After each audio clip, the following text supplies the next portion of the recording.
गृह विभाग के लिए 13,876 करोड़ आवंटित। श्री कृष्ण पाठ्य के लिए 10 करोड़ रुपए का प्रावधान। राम वन पथ गमन के लिए 30 करोड़ का प्रावधान। एमपी में कोई नया टैक्स नहीं। सिंहस्थ के लिए 2,000 करोड़ का प्रावधान। नगरीय विकास 18,715 करोड़ प्रावधान। ऊर्जा पावर सेक्टर में 19,000 करोड़ का प्रावधान। पर्यटन का सरकार का खास फोकस। 507 करोड़ से 14 स्मारकों का होगा निर्माण। ओंकारेश्वर में तैयार होगा महाकाल लोक धर्म सांस्कृतिक पर्यटन के लिए 1,160 करोड़। पर्यटन एवं सांस्कृतिक देश का हृदय प्रदेश मध्य प्रदेश पर्यटन के क्षेत्र में अपनी विशेष पहचान बना चुका है। राज्य में पर्यटन के विकास की दिशा में किए गए प्रयासों से न केवल आर्थिक विकास को बढ़ावा मिला है बल्कि रोजगार के अवसर भी सृजित हुए हैं। प्रदेश में पर्यटन को बढ़ावा देने के लिए धार्मिक और सांस्कृतिक महत्व के 14 स्मारकों को निर्माण लगभग रुपए 507 करोड़ की लागत से किया जा रहा है। विश्व के 12 ज्योतिर्लिंगों में से एक ओंकारेश्वर में उज्जैन के महाकाल लोक की तर्ज पर ओंकारेश्वर महालोक का निर्माण किया जाएगा। अद्वैत वेदांत दर्शन के प्रणेता आचार्य शंकर के जीवन दर्शन के प्रसार के उद्देश्य से संग्रहालय एवं आचार्य शंकर अंतर्राष्ट्रीय अद्वैत वेदांत संस्थान को विकसित किया जा रहा है। हमारी सरकार ने निर्णय लिया है कि मध्य प्रदेश में जहाँ जहाँ भगवान श्री कृष्ण के चरण पड़े उन स्थानों को तीर्थ के रूप में विकसित किया जाएगा। इस हेतु श्री कृष्ण पाठ्य योजना के लिए रुपए 10 करोड़ का प्रावधान प्रस्तुत है। इसी प्रकार राम पथ गमन योजना में प्रभु श्री राम के वनगमन पथ अचल का विकास तथा धार्मिक नगरी चित्रकूट का समग्र विकास किया जाएगा। इस योजना के लिए रुपए 30 करोड़ का प्रावधान प्रस्तावित है। वर्तमान समय में धार्मिक ग्रंथों, साहित्य, वैज्ञानिक अनुसंधानों के सुलभ अध्ययन के प्रोत्साहित करने और जनसाधारण में अध्ययन में घटित रुचि के परिष्कार के उद्देश्य से प्रदेश के सभी नगरीय निकाय में सर्व सुविधा युक्त वैचारिक अध्ययन केंद्र में रूप में गीता भवन बनाए जाएंगे। इनमें पुस्तकालय, ई लाइब्रेरी, सभागार तथा साहित्य सामग्री बिक्री केंद्र भी होंगे। इस योजना के लिए रुपए 100 करोड़ का प्रावधान प्रस्तावित है।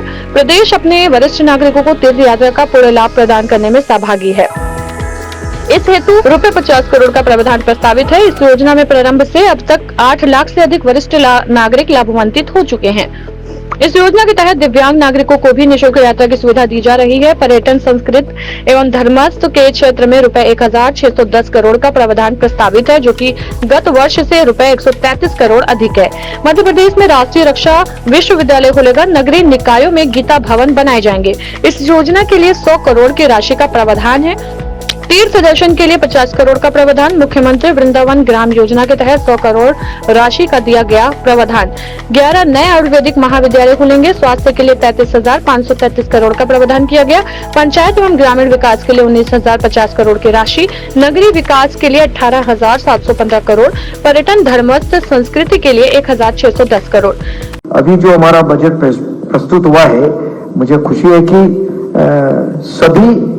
सभी बातों का हमने इसमें पूरी तरह से चिंता की। हमारा अब जैसे 4,21,032 करोड़ का हमारा विनियोग है और राजस्व जो है उसमें है 2,90,261 करोड़। पूंजीगत का हमने पिछली बार जो पूंजीगत था वो अभी जो पूंजीगत रखा हमने 85,076 करोड़। और सबसे बड़ी बात हमारी जो रही है कि जीरो बस्टिंग पर की हमने पूरी चिंता की। हमारे सभी ने मिलकर के पिछली बार जो बजट में हमने विभागों को दिया था वो कितना खर्च हुआ, कितना नहीं हुआ, पूरी तरह से उसकी बहुत 3-4 माह से लगातार इन बात की चिंता की कि भाई खर्च हुआ, खर्च नहीं हो पाया, क्यों नहीं हो पाया, क्या हुआ, ये सारी चिंता करके हमने पहली बार ऐसा बजट जो है जीरो बस्टिंग के उस पर हमने बनाया। तो निश्चित रूप से मुझे लगता है कि बजट जनता के लिए, जनता का बजट और पारदर्शिता होना चाहिए। अब बजट में क्या आया, मैंने यही कहा था मैडम को भी, मैंने कहा ये सारी बातें क्लियर आना चाहिए। मध्य प्रदेश की जनता का पैसा टैक्स के माध्यम से जो आता है, केंद्र से जो आता है, वो पारदर्शिता कि जितना पैसा खजाने में आया वो ईमानदारी से हमने उसको जनता के लिए खर्च कर दिया। तेरा तुझको अर्पण क्या लागे मेरा है। जनता का पैसा, माध्यम सरकार बनती है कि भाई माध्यम सरकार है, सरकार के माध्यम से वो पैसा खर्च होता है। तो ये सारी चीजें सबके सामने स्पष्ट होना चाहिए। मुझे इस बात की प्रसन्नता है कि जैसा कि हमने हमारी सरकार बनाने के समय कहा था कि हमारी सरकार 5 साल में अपने बजट को दोगुना करेगी। आपकी जानकारी में पिछली बार लगभग 3.5 लाख करोड़ का बजट हमने दिया था। इस लाख 4,20,000 से ऊपर करोड़ का बजट होने वाला है। ये एक तरह से वित्त मंत्री द्वारा बजट जैसे ही आएगा, हम सब जानते हैं कि सभी क्षेत्रों में विकास के लिए पर्याप्त धनराशि देने के साथ हमने अपना विकास के संकल्प को माननीय मोदी जी के संकल्प से मिलाने का प्रयास किया है। और याद करें 1956 में मध्य प्रदेश बना और 56 से लेकर 2003-4 तक केवल 20,000 करोड़ का बजट था।